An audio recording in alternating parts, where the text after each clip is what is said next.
one thing to see a fashion designer's work displayed on a runway.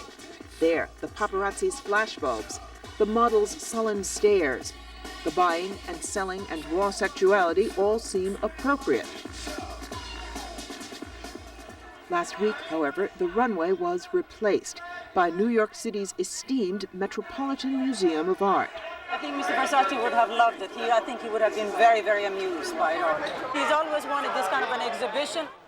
Through March, the Met is paying homage to murdered designer Gianni Versace, showcasing his costumes for the ballet, his daring evening gowns, his inspirations from modern abstract art. But is fashion art?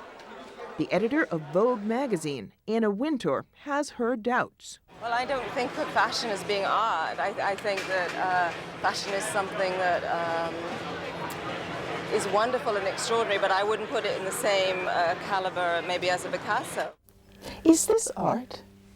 Oh, I think it is. Richard Martin is the curator of the Met's Costume Institute. I think it's about the kind of art that we have in our time, which is a dynamic expression of how much history dwells in each one of us, how at the end of the 20th century, we're all channel surfing through visual culture.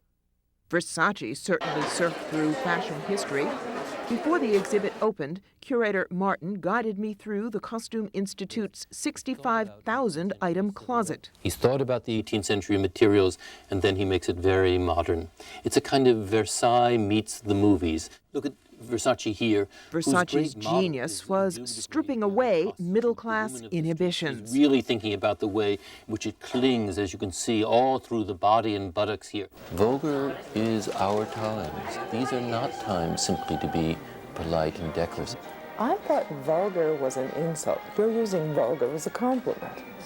Are you not? At the end of the 20th century, I think we all have to say that vulgar is at least neither a good or bad term. Our culture is vulgar, and I think Versace understood that very well. Well, personally, I'm not a big Versace fan. Versace did not make it into curator Dilys Bloom's 250 Years of Style, this fall's major exhibit at the Philadelphia Museum of Art. Toledo's Museum of Art chose to honor American designer Geoffrey Beene. Talk to me a little bit about Gianni Versace. Are you parallel? Are you equals?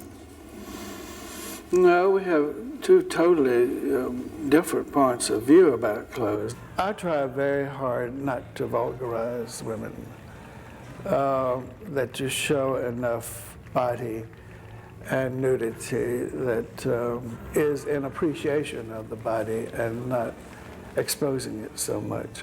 How and when are you inspired? Well, this was by the fabric, organza with satin flowers.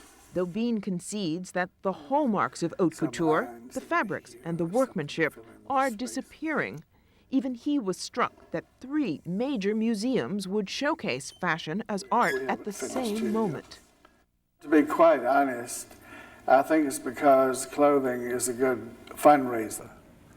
And having been on the inside of museums, that's very important. Indeed, New York's Metropolitan raised a cool $2.3 million for itself on the night of the Versace opening. But for Beene and for Martin, it's not just about money. The current passion for fashion, they say, is a reflection of our culture at the end of the 20th century. The greatest thing that happened in the last third of the 20th century was the women's movement.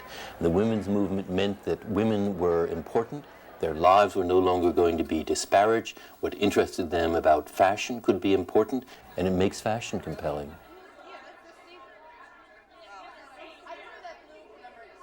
Clothes hit a chord, something, particularly in women, that is quite extraordinary.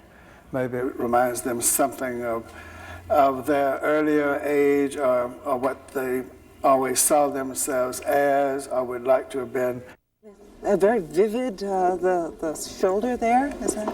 Yeah, that's Pierre Cardin. Oh, lovely. And the from glitter? The 80s. Valentino. Valentino. Another Schiaparelli here. Beautiful. We have actually a very large collection of Schiaparelli, about 70 dresses. And there's a bit of fantasy in looking at something and, you know, wondering about, you know, how I might look in this during that period in history. Lush, lovely fabrics. This is Charles Frederick Worth, and I think it's wonderful because she's really upholstered, you know, around the hips and the bust. Philadelphia curator Dilys Bloom is amused by the excess of fabric and trim used by Worth and Pingot in the 1870s. I'd say it was particularly suitable for a day dress, but I suppose, you know, if you're sitting in your conservatory, it might have been appropriate. She's delighted by the wit and daring in the Elsa Schiaparelli designs of the 1930s. Then, as now, the clothes illustrate the owner's wealth and social position. You could tell that she was well-to-do just by the amount of trim and fabric that was used in her gown. What do you want people to see when they look at these clothes? I think to appreciate what we've lost and to recognize that fashion is a very, you know, viable art form, and it's something, you know, that is very much in both the eye of the beholder and in the art of the designer. The Metropolitan's Richard Martin. Clothing is a real identifier of our lives, our ambition, our sense of ourselves. In that sense, it may be more intimate and therefore even more important in a certain way than Leonardo. So, in many ways, the museum curators conclude, while a Vivienne gown, a Schiaparelli coat, or a Versace dress may not compare to a Picasso or a Leonardo da Vinci, they can perhaps speak just as eloquently.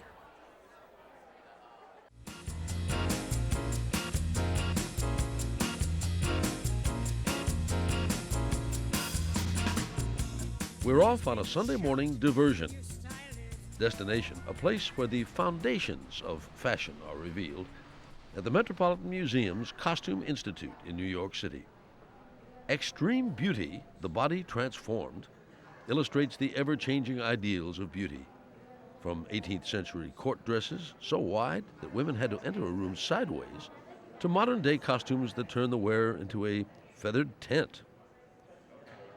Curator Harold Coda calls it fashion as an extreme sport. Dress isn't simply about the function of keeping us warm or protecting us from the elements.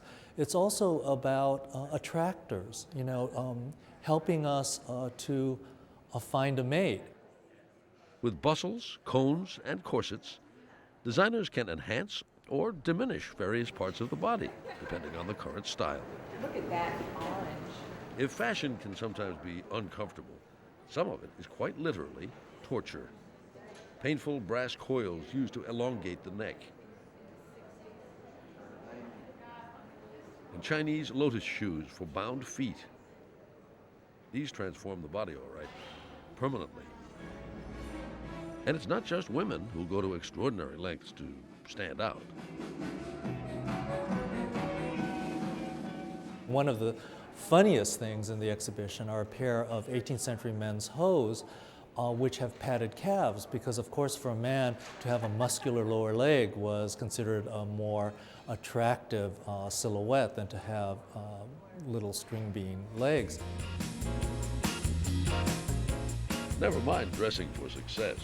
This is dressing for excess in New York.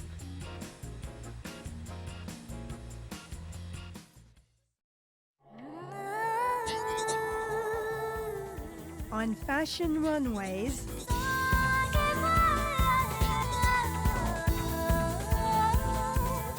at celebrity-studded soirees,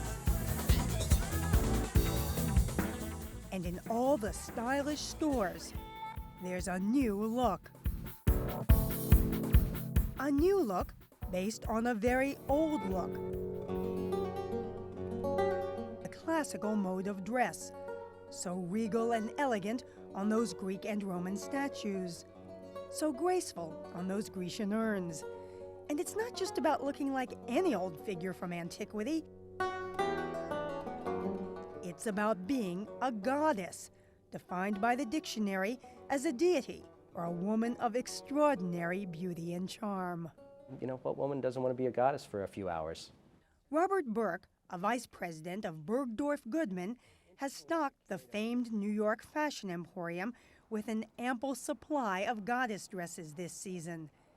Gowns that follow the human form, that are draped rather than fitted or constructed. Styles with Greek-inspired appliques and flowing skirts. What makes this a goddess dress? Well, the pleating and then this sash around the front, it has a modern bodice, but the sash and the pleating are really what make it a classic dress. Do you expect that we're going to be seeing more of this look? Yes. So the fall is going to be a big season for goddesses? It's going to be a major goddess moment. And is it more than one big coincidence? This confluence of goddess dresses in so many places and in so many ways, including some that may be a bit too classical. Designers know when something's happening at the Met. Yes, it just so happens that there's now an exhibit called Goddess at New York's Metropolitan Museum of Art. It's really about how classicism, something that is supposedly unchanging, has in fact changed. Harold Koda, curator of the exhibit, wanted to show how fashion designers have interpreted and adapted the classical style through the years. Why is classical dress so classic? Classical dressing, I think, is classic because it really focuses on the natural body. I think as soon as you rely on the basic structure of a woman's body, you end up with something that is intrinsically elegant. The exhibit includes 20th century dresses by the great French designers Madeleine Vionnet and Madame Grès, juxtaposed against 21st century creations like these by Tom Ford and John Galliano. In a way, this dress is kind of a goof on the classical look. And it's rock and roll, and you have the perforated fabric that's worn on sports jerseys together with silk chiffon. There are lots of quirky interpretations here. Dresses that could be worn by warrior goddesses, a bathing suit, and this gown designed by Alexander McQueen and aptly known as the shipwreck dress. This is meant to be our version of the Three Graces. Actually done by Dolce & Gabbana, a team of designers who always look at the most romantic dresses with a kind of perversity and irony. But there's plenty of conventional beauty, too. The gown Valentino designed for Jacqueline Kennedy to wear in Cambodia, and an Issey Miyake wedding gown. Some of the loveliest dresses in the show were designed by Mary McFadden. Mary McFadden is one of the few designers who has always had an element of classicism in her clothing designs. So when you put this exhibition together, she seemed like a natural for it. She was absolutely someone who one couldn't have done this exhibition without. When you think of classicism, you always think about the one shoulder. When we visited Mary McFadden, she pulled some goddess dresses out of her own closet, styles she designed some 20 years ago, but is still wearing today. These images that you see here, they are from the classical Greek period. This is close to being a classical Greek dress at the time of about 325 BC. Do you think women ever consciously really want to look like a goddess? Definitely. I think that's all women ever think about it. Women have always been very, very involved, I think, in the concept of being their most attractive. Maybe so, but do liberated women of today really long to be deified? Some feminists might argue that this exhibition is all about putting women up on a pedestal, that the very name goddess suggests that, and that really you're setting women back by doing an exhibit like this. I'm not sure that feminists would argue that being put on a pedestal is necessarily a bad thing. I think what they would have a hesitancy about is a very confined identification of women to a certain stereotype. But to be beautiful has never been anathema to a woman. And the women who arrived at Goddess had no problem with the concept. The rap artist Eve. Hey man, I think it's beautiful. We need to celebrate women more all the time. Nicole Kidman was chair of the event. The Met show features the dress she wore to the 2000 Academy Awards, a gold number by John Galliano for Christian Dior. Jennifer Lopez's Oscar dress, one that a goddess can even eat in, is also in the Met exhibit, along with a dress worn by Hollywood legend Marlene Dietrich. We couldn't help but notice that most of these creations adorn rather slender goddesses, which is why we were surprised when curator Coda told us that every woman can look like a goddess. Goddess dressing, in the end, has a range of manifestations that theoretically anyone could aspire to. You're not buying this. I look around at your models, and while some of them are curvy, I don't see any, shall we say, Zoftig models. Right. But after all, it's been said that fashion is about dreams, and these are definitely dresses to dream on. And back at Bergdorf's, they're ready to make you a goddess for a few thousand or even a few $100s. There's so many different ways you can look if you want to have a goddess dress. Well, I think we're offering a lot of different ways to be a goddess, you know, and at the end of the day, we're here to sell clothes. Which is to say that in the end, the goddess revival is linked to another classic tradition, commerce.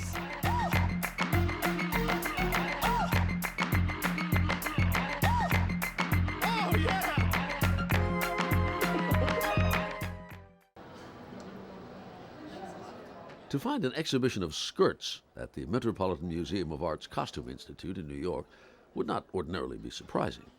Until, that is, you look more closely at the mannequins, and we do mean mannequins. The name of the display says it all: Bravehearts, Men in Skirts. Although the title draws its inspiration from the Mel Gibson kilted action epic, the exhibition goes far beyond the Scottish kilt to examine the wardrobe of the well-dressed man across the entire range of history and cultures, from the styles of ancient times to today's most cutting-edge fashions, from the sarongs of Asia to the grass skirts of Polynesia, and every place and every era in between. Implicit in the show is the mostly one-way nature of recent changes in popular notions of gender and dress. Women, over the past several decades, have staked out enormous freedom to wear the slacks that used to be the sole prerogative of men, while most men, to put it mildly, remain reluctant to exercise a similar freedom of dress in reverse. Presumably, this exhibition hopes to encourage at least some men to open their eyes, change their minds, and mix and match. It's somewhat odd, I must assert, to see a man dressed in a skirt, to view a hem above the knee where well-creased trousers ought to be. But who's to judge? To each his own. We have no right to wail or moan. A skirted man? I won't ask why, but I shall keep my suit and tie.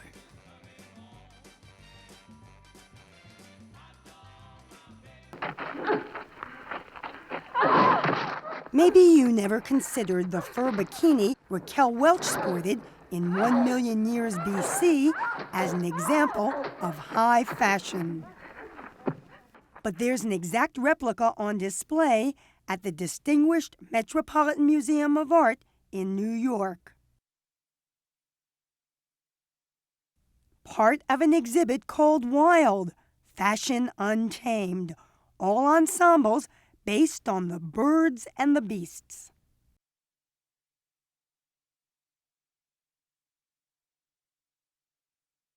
What is it about fur and feathers that made you say, oh yeah, there's an exhibit in there somewhere?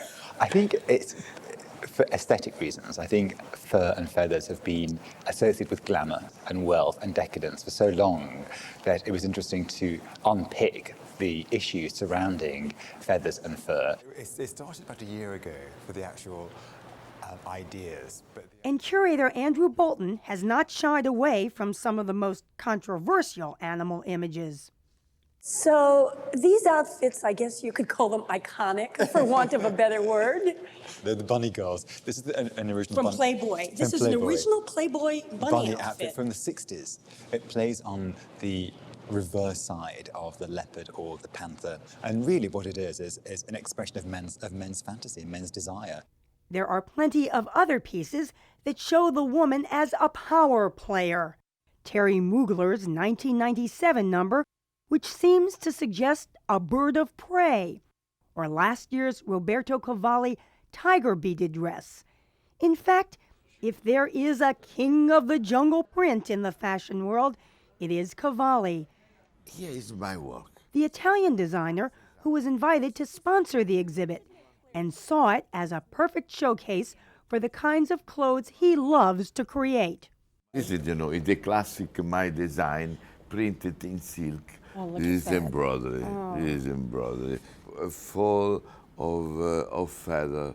This is what we call a rock star, I think. It's like a rock star, but it's, it's a woman rock star. In fact, Cavalli believes clothes like this jewel-studded python jacket can help a woman be who she really wants to be. Sexy, for sure sexy, because sexy, every woman love to be sexy. I, all the time, and especially when I see many other designs, they try to copy me.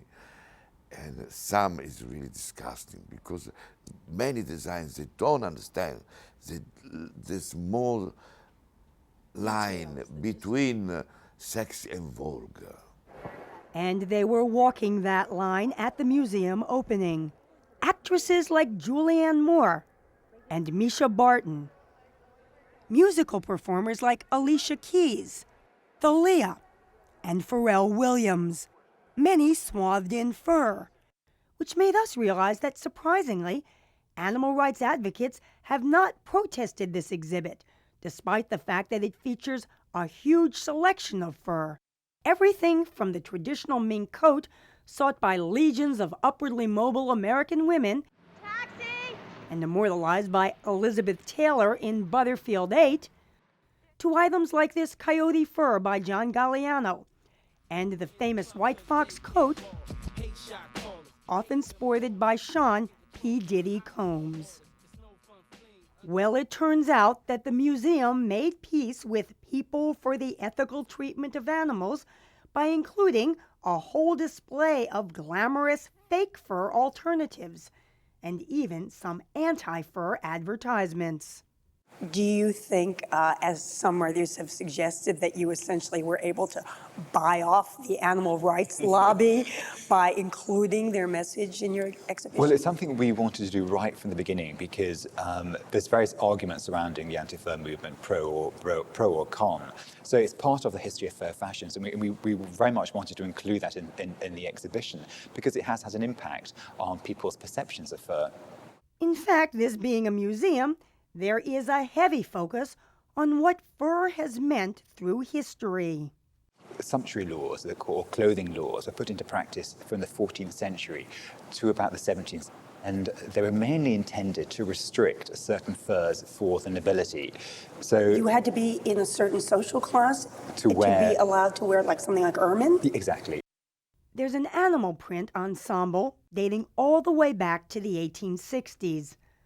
A glittering gown worn by Lady Curzon, wife of the Viceroy of India. The eyes of this peacock feather print are made out of beetle wings. And dozens of other lavish designs.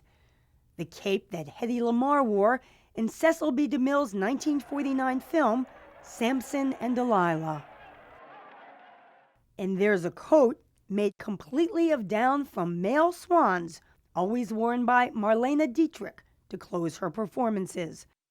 But frankly, there's also quite a bit of less appealing apparel. This one, everyone hated this dress when it was worn, I think, at the Academy Awards, the Academy right? Awards, that's right, yeah. And it was worn by Bjork. The singer. The singer. Why do you think people disliked this so much? There was various reasons, which I think was to do with You've got the proportionality head of a swan and the fact that you've got around your the sort of seemingly taxidermy head of a swan. So I think it seemed too whimsical for the Academy Award audience. And then I move to this, and I'm thinking, who in the world wants to wear this stuff? It's actually made out of neoprene. And you're supposed to like kind of look like a rhinoceros or something? What are you supposed, what it's doing is drawing emphasis to the breasts and also the hips. But instead, I think the end result is almost like an extraterrestrial being. It's not quite human. And then there's this design by John Galliano for Christian Dior Couture. It's made of sumptuous fabrics and trimmed in fox. But check out those cones. This is actually from his recent couture collection. Brand new. Brand new. So this is what we're supposed to be wearing now? I don't think so.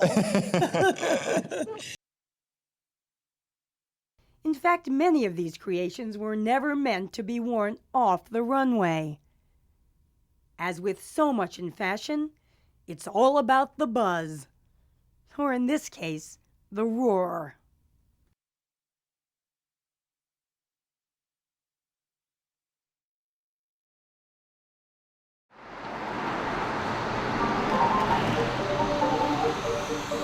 In the summer of 2011, Alexander McQueen line, please go all the way to the back. the hottest event in New York City wasn't a blockbuster show or restaurant opening, but an exhibit at the Metropolitan Museum of Art. It was a complete surprise to us when we started to have lines around the museum. We were so unprepared for them as well. The exhibit featured the work of late fashion designer Alexander McQueen. And visitors couldn't get enough. We don't really set out to create a blockbuster per se, and really it's people who make them. It was the people who made that show a blockbuster. And that's exactly what they did. Andrew Bolton is the director of the Met's Costume Institute. Record-breaking attendance for the Met for McQueen. Yeah, it was more than 660,000. So we were probably expecting something about 300,000. Oh, so more than double. So more than double what we were expecting, absolutely. And what did it do for Met membership? It was enormous. It introduced a new audience to the museum. So that's always great, and it was extraordinary. The McQueen exhibit became one of the Met's top 10 most visited exhibits of all time, alongside shows featuring the Mona Lisa and Picasso, which prompted this headline and the question, is fashion art? Is the jury out, or has it been decided? I think it's still out. I think, unfortunately, and I find it extraordinary, the fact that in this day and age where people are still debating it. Regardless of those debates, the Met is still fashion forward, with a fashion exhibit this summer titled Manus Ex Machina, a look at hand and machine-made clothing. And the Met isn't alone. Museums around the world are moving fashion from catwalks into galleries. Here, do you see the pins actually flowing and moving? Take the Museum of Fine Arts Boston, home to the exhibit Tech Style, featuring technology-inspired fashion. There's a wonderful pair of 3D printed shoes. Not particularly wearable, but they're fantastic and amazingly interesting by Francis Patanti. There's also some incredibly interesting interactive garments called the Cute Circuit MFA dress. Lauren Whitley is co-curator. The attendance for fashion shows has been extraordinary. This has almost beat records already, this show. We do have to remember that fashion designers are artists. There is a huge aesthetic drive behind creating fashion. And it is one of the decorative arts, like ceramics, like furniture, and jewelry and things like that. It is designed. The popularity of fashion exhibits has boomed in recent years, but clothing has been featured in museums for decades. In 1944, the Museum of Modern Art presented an exhibit called Are Clothes Modern, taking extra care to emphasize it was in no sense a fashion show. So when you look back at these, what do you think? I think, gosh, I'm old. No. Fast forward to 2016, and we're still eager to differentiate a fashion show from fashion exhibit. Some fashion belongs in museums, and some really doesn't. That's designer Isaac Mizrahi. His life and work is featured in yet another fashion-themed exhibit in New York, this one at the Jewish Museum. Because sometimes you do go into a museum where they have a show of clothing and it does feel like a store window, So there's a difference. So there's a difference. I think what place does fashion really have in a museum?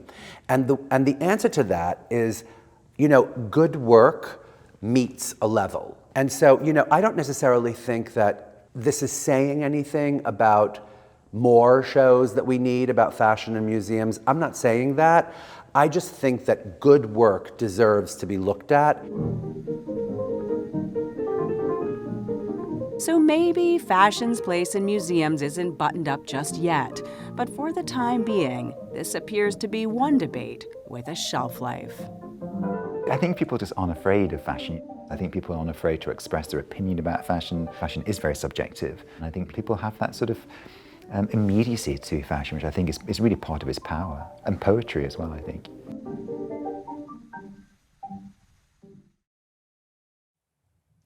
The widow wore black. Wearing black wasn't always a matter of choice. Once upon a time, it was mandatory. Martha Teichner takes us back to an era when an expression of grief was also a fashion statement.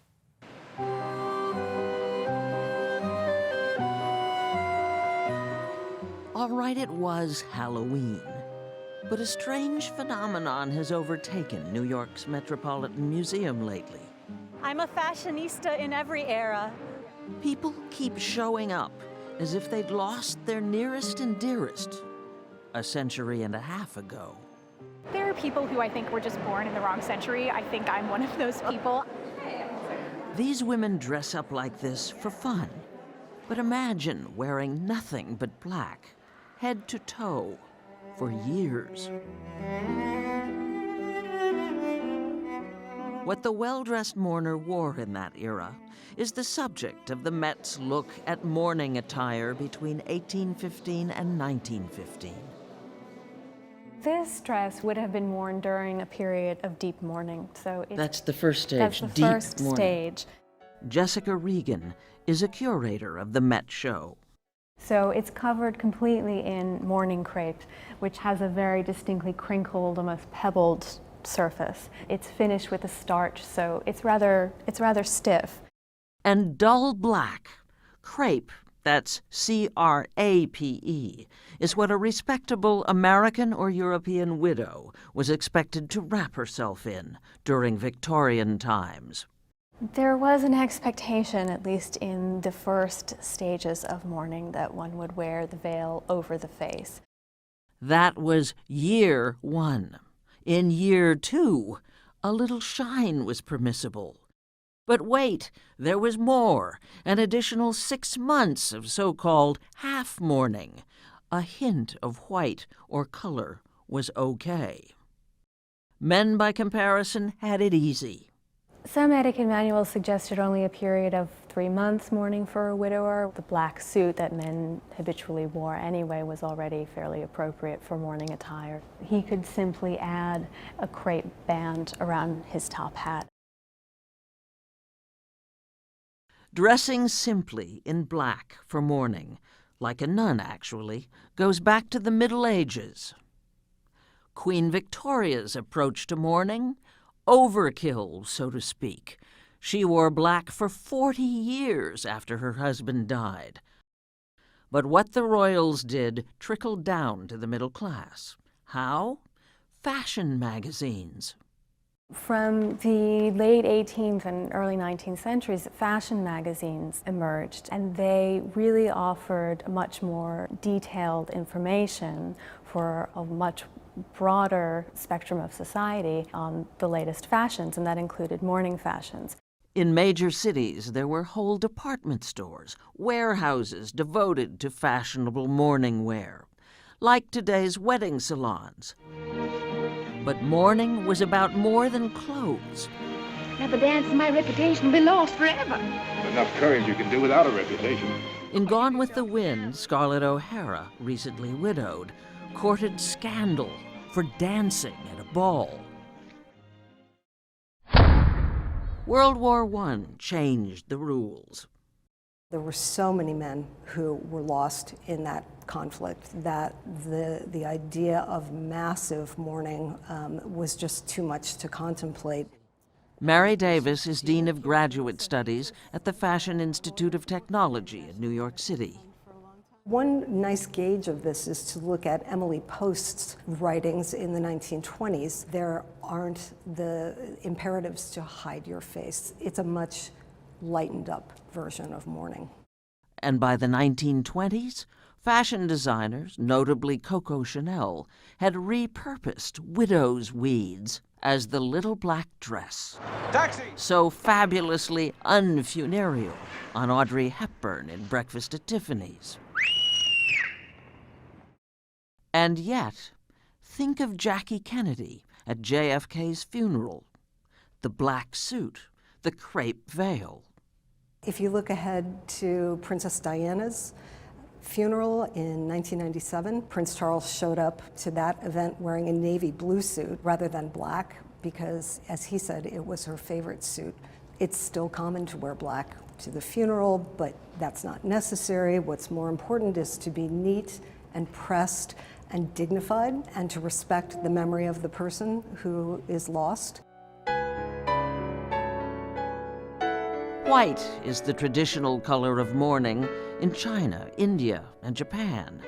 But with Halloween still in mind, we thought we'd return to the Metropolitan Museum, descend into the gloom, and celebrate basic black.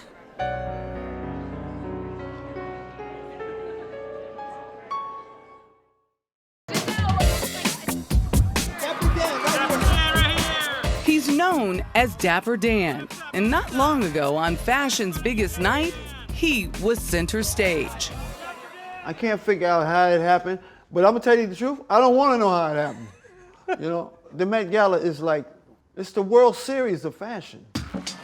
Met Gala host Anna Wintour even gave him his own table, which he filled with some major star power decked out in his designs, including models Carly Kloss and Ashley Graham and actress Regina Hall. You got people who don't get invited, and I got my own table? That's huge. Yes, it was. That's huge. Like that. That looks really cool. We caught up with model Ashley Graham at a fitting just before the gala.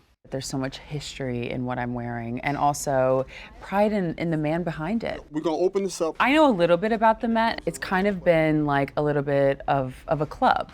And Dap hasn't always been in the club. He's had to make his own rules.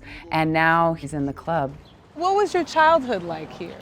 Very poor. Born Daniel Day in Harlem, he says his parents struggled. You know, I was born at the bottom, so anything that I get is a blessing. You know, I was born, I had to learn how to steal clothes, go in supermarkets, steal food. Right This here. is your store. He details his rags to riches story in a new memoir, which also chronicles his days as a drug dealer and hustler.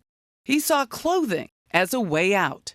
Nothing transforms a person quicker than a garment. Nothing quicker. You put on nice clothes no matter how poor you are or where you come from, and you go downtown, you're just like them. He first sold his clothes out of the trunk of his car and opened a store in 1982. These are some of his early outfits. He took the logos from luxury designers and printed them on leather. Get the inspiration?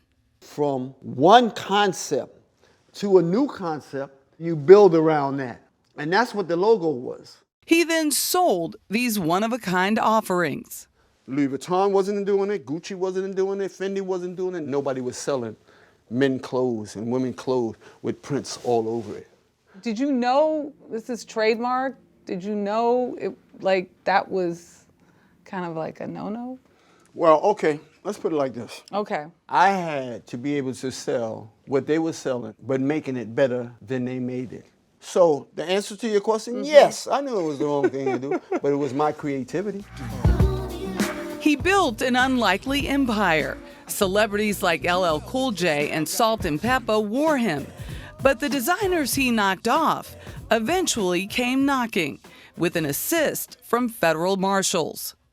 And they had the court paper saying, we have the right to take anything with our logo. That our logo on it in the store. And they broke me. Dapper Dan went back to selling clothes on the street. I had to swallow my pride and start back with a table like this again. I went from a table to a 3-story building, back to a table. But in 2017, all that changed. Gucci unveiled a jacket nearly identical to one of Dapper Dan's designs. But get this, they didn't give him credit. That created an uproar on Twitter. Now just Gucci made amends, and believe it or not, has now teamed up with Dapper Dan to create high fashion. It's a relationship he doesn't take lightly. Earlier this year, when Gucci released a controversial sweater, Dapper Dan, who wasn't involved in the design, demanded answers. So you recognized that that was a Right blackface? away, right away. So you saw it? No, I recognized that this could be construed as an affront to my culture. The sweater was pulled, and while some called for a company boycott, Dapper Dan says he had a better idea. My intention is to get the most important people of color in that room with them so we can have a dialogue and you explain what you did and how you're going to fix it. Whether he's enlightening a multi-billion-dollar company, don't think you're going to master this game without doing any homework, or young fashion hopefuls in his Harlem atelier, how y'all doing? Dapper Dan is grateful for his second chance. It's a miracle that keeps happening. The same year I get a close partnership with Gucci. I get a book deal with Random House. I say, if I'm dreaming and somebody wake me up and they pinch me and wake me up, I'm killing them. These fashions are the creation of designer Vivienne Westwood, a leading figure in the punk movement of the 70s. Wild, Wild Westwood, she's been called. But Anthony Mason found her today to be a pretty mild Westwood, as you're about to see. Punk was born to be incendiary, designed to provoke a rebel yell in sound and fashion. In New York this summer, the Costume Institute of the Metropolitan Museum is celebrating punk's legacy. No other countercultural movement, the Met claims, has had a greater influence on fashion. And there would have been no punk look without the lady with the orange hair. I mean, I remember designing some of these things. I remember I was very pleased with the graphics for that one after I worked it out. In London in the 1970s, Vivienne Westwood was the movement's designer and seamstress. I used to make these things. I used to have a pile of muslin and cut them all out together and not waste a scrap of fabric. The guiding spirit of the punk image. Did you mean to be outrageous? No, no, I never ever tried to shock people. But she did. The best way to confront British society, Westwood once said, was to be as obscene as possible. At the time of punk rock, I was so outraged at the way the world is so corrupt and mismanaged and everything, that the look was supposed to be of an urban guerrilla. It was somehow a kind of crusade to challenge the status quo.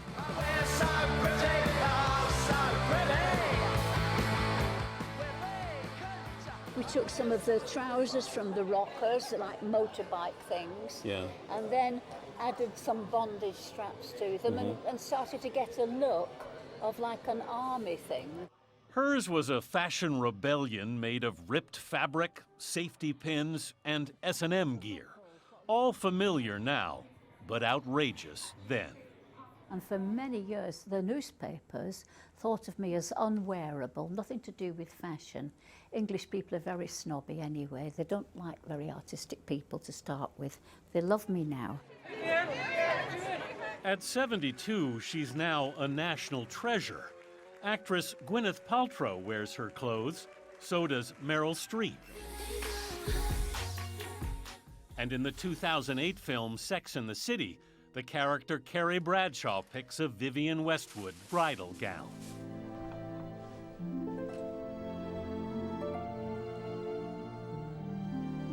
But Westwood, who started out a primary school teacher, never wanted to be a fashion designer.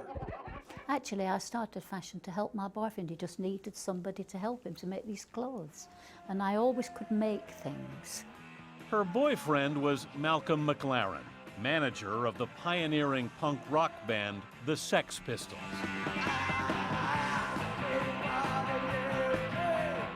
Together in the 70s, McLaren and Westwood opened a music and fashion shop on London's King's Road. There's a replica of it at the punk exhibit at the Metropolitan. Does this look pretty close to what it looked like?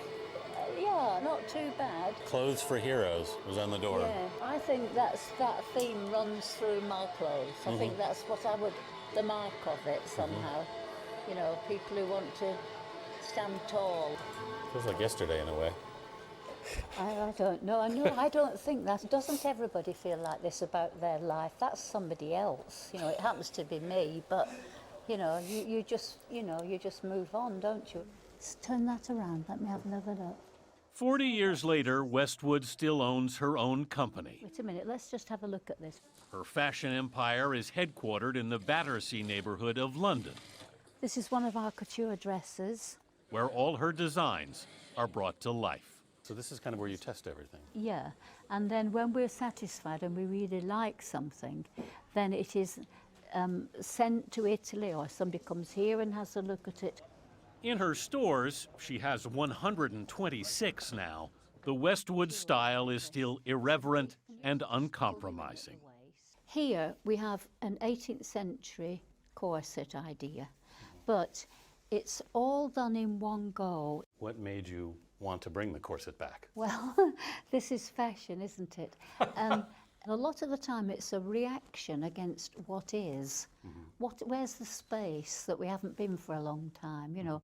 Westwood herself is still reacting against what is. You've said to people, stop buying clothes. Yes. Not a lot of fashion designers would be saying that. I just said recently, I think the Queen should wear her clothes more. She doesn't have to have a new outfit for every occasion. It'd be great to see her in the same thing all week, you know? I love that idea. You were anti-royal once. Yes, I was, definitely. I thought the world was so dreadful, you know, but I don't think it's the fault of the Queen. At one time, I thought of her as the symbol of all our hypocrisy. And I think the Queen is a wonderful asset. And it's like social cement. The Queen has returned the compliment. You were made a dame in 2006. Yes. How did you feel about that? You just think, I can't believe it. And of course you think, well, you've got to accept it, otherwise you look like some sort of silly victim.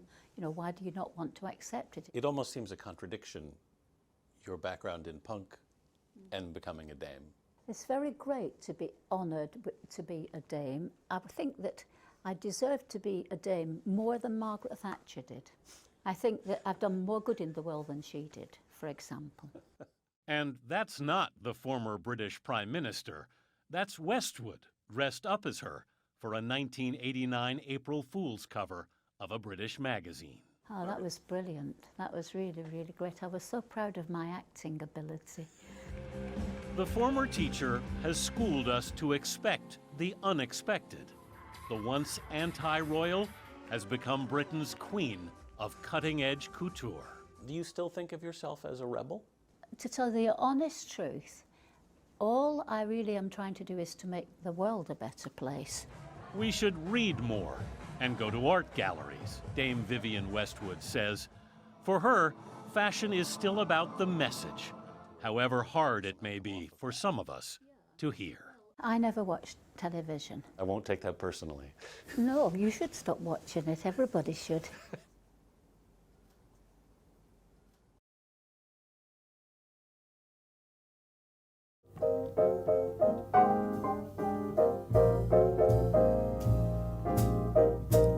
Known for her good taste and her quick wit, New York socialite Nan Kempner joked, "I'd go to the opening of a door," and she had the clothes to prove it. Her wardrobe encompassed all kinds of clothes, but in the end there were about 3,000 pieces. 200 evening gowns alone. And now Harold Coda Curator in charge of the Costume Institute at New York's Metropolitan Museum of Art has staged an entire exhibit dedicated to the wardrobe of Nan Kempner, who died in 2005 at age 74, still, by the way, showing off in bathing suits. Why is she so important? This is a once-in-a-lifetime opportunity where you have someone who was noted for their style, but everything was kept together for a 40-year period. So if you're rich enough, you're stylish enough, and you keep your clothes long enough, you too can have a museum. You too can have a museum exhibition, and if you're nice enough, which she was. The show is a window into the high society lifestyle of a woman who was a regular on all the best dressed lists. But I'm always true to you, darling, in my fashion. There's the Jacques Grief dress she wore as a San Francisco debutante, along with decades of masterworks by Madame Grey, Valentino, Carolina Herrera, Christian Lacroix, Oscar de la Renta. But I'm always true to you, darling, in my fashion. And there are dozens of ensembles by Kempner's favorite designer, Yves Saint Laurent, who loved her long, lanky build, 5'9", 110 pounds. Did you ever count up how much she spent on clothes over the years? Absolutely not. Investment banker Thomas Kempner was married to Nan for 52 clothing-filled years. Did you ever say to her, honey, maybe this is enough? Well, let me put it to you this way. I made up my mind that I wanted to stay married to her. I really loved her. A friend of mine, when I was quite young, said, if you get up on a thoroughbred, ride with a loose rein. That's very good advice. So you kind of thought that if she wanted to do it, it was okay with you? As long as I could afford it, it didn't matter. And he could afford quite a bit. This is our library. This is where we sat. Yeah, this is where we sat. He says his wife's sense of style can be seen in the 16-room apartment where they raised their 3 children. And though Tommy Kempner, as Nan always called him, says he was never interested in fashion, he does think it was his wife who gave the clothes their sparkle, not the other way around. His take on the exhibit? You know, it's not Nan, but it is absolutely lovely. Why is it not Nan? Because a mannequin is not a woman. Very simple. And it's particularly not a woman that you knew very well. Curator Harold Koda agrees. That's why the exhibit includes not only pieces like this magnificent Saint Laurent evening coat, but also photos showing the relaxed way Kempner wore her clothes. Along with Kempner's outfits, there were her exploits. In the 1960s, she became one of the first high fashion types to wear pants for dress-up occasions. She was going into a restaurant and she was told by the maitre d' that, pants simply weren't allowed. It was too casual. So what she did, given that it was Nan, she just took the trousers off and wore the jacket as a tunic. And she said she was very deft with her napkin. Most of Kempner's clothes have been donated to this and other museums. She joked about that too before her death, telling friends that instead of being merely extravagant, it turned out she was collecting art.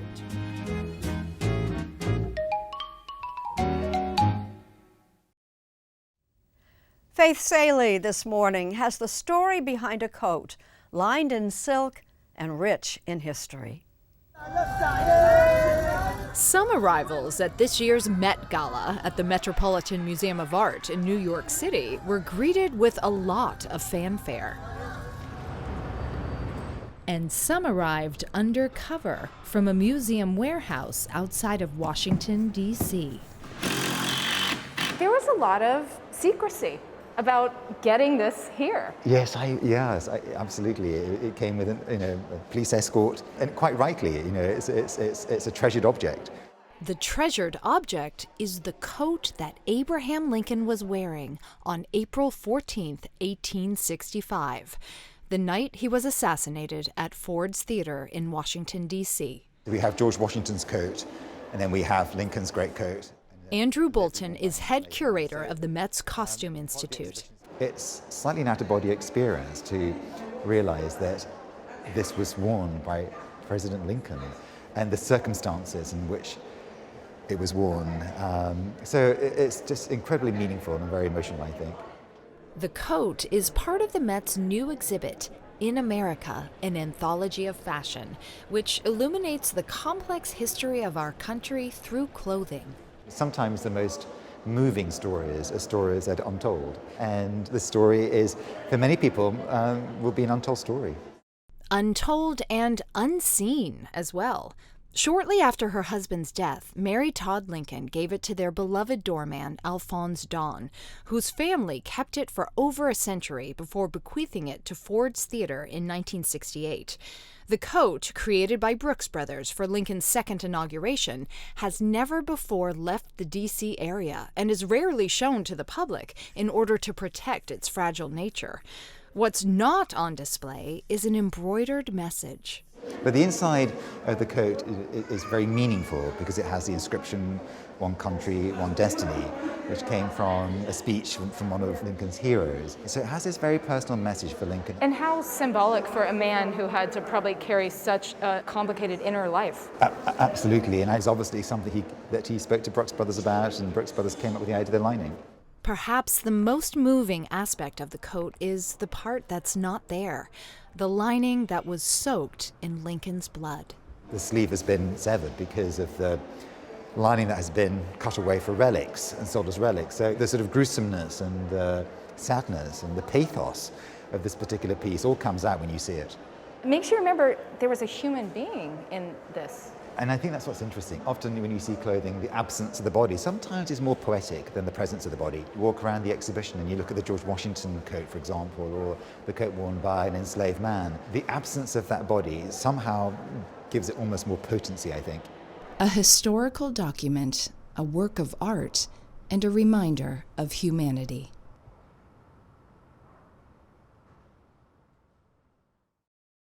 Tomorrow is an important day in the universe of American fashion.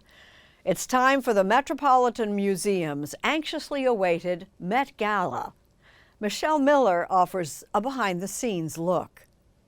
There is no invitation more coveted in New York City than this one.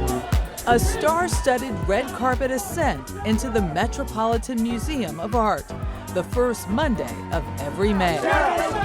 But the cause driving the Met Gala since 1948 has been this.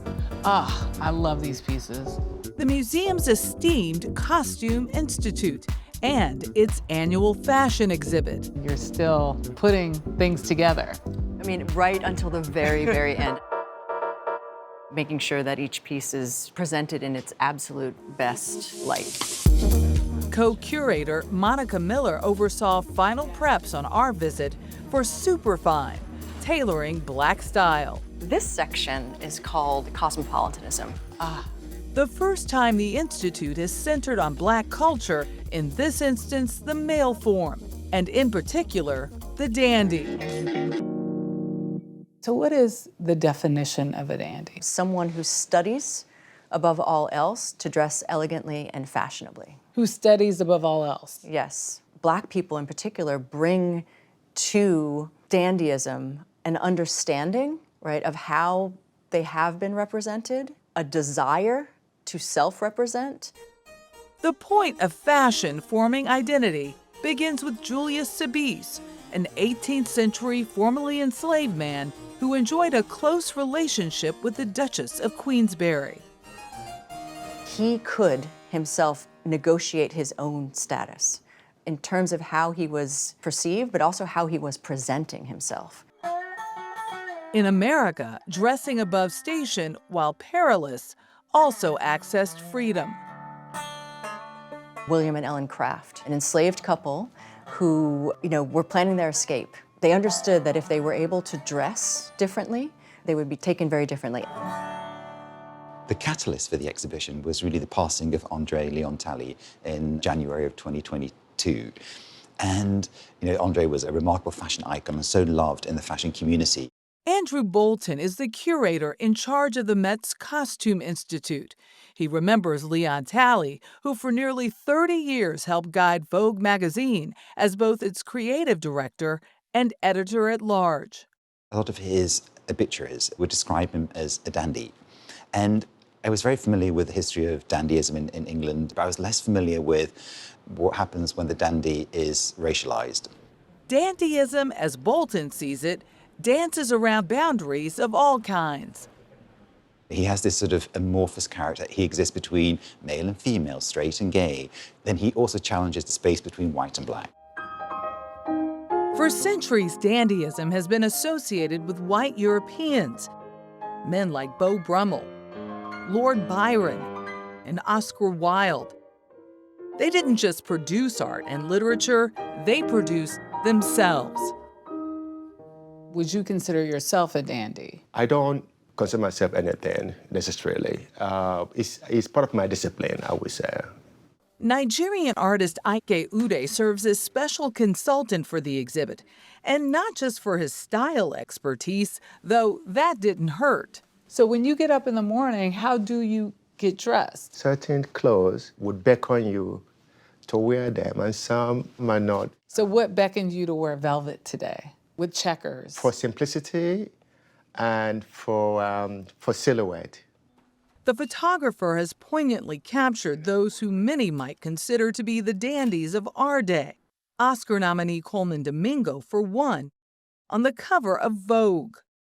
Would someone not want to be called in this day and age a dandy? You could call somebody a dandy, but a dandy doesn't call himself a dandy. Oh. Yeah. And why is that? Because it's needless to say. It's like, it is what it is. Indeed, yes. A complicated concept for sure, but one Ude believes anyone can appreciate. The exhibition is going to have this kind of osmosis. You just drink and soak in all these beautiful moments and passages. Human beings have always had a beauty instinct. It's there. The beauty is in more than 200 objects in the show, dating back over 300 years. Everything from Frederick Douglass's tailcoat to a suit designed by another modern-day dandy, Pharrell, the men's creative director of Louis Vuitton. Even a shirt worn by Prince. With sports icon LeBron James as honorary chair of the gala, and superstar hosts like gold medalist Simone Biles and Grammy winner Usher, tomorrow's Met Gala is leaning all the way in. A moment in time where, for a lot of African Americans, there seems to be an attack on their culture. What will this moment at the Met mean? I don't know what it will mean for everyone, but what I can tell you that I'm really excited to be presenting Black history, perhaps in a way that people hadn't been used to addressing it, and recognize those moments, right, either in their own lives or in the lives of people that they care about. Even if it's only a moment between you and your mirror, everybody understands what it's like to put on something that makes you feel beautiful.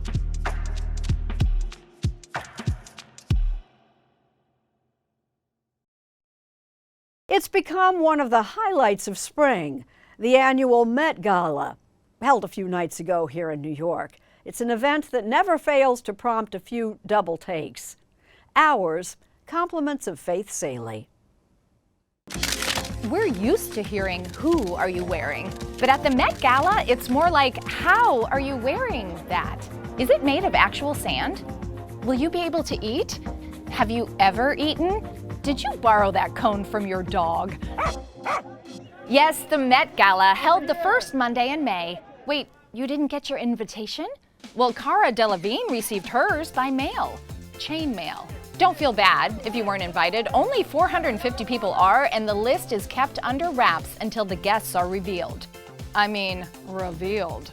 These cultural powerhouses, Nepo babies, and extremely tall women have the privilege of paying $75,000 a ticket to support the Met, but also to pose on the red, greenish carpet and show what a great time they're apparently not having. This year's dress code was Garden of Time. Co-chair Bad Bunny looked anything but a garden variety prince. When it came to the verdant theme, actor Ayo Edebiri blossomed. Lana Del Rey branched out from head to hoofs.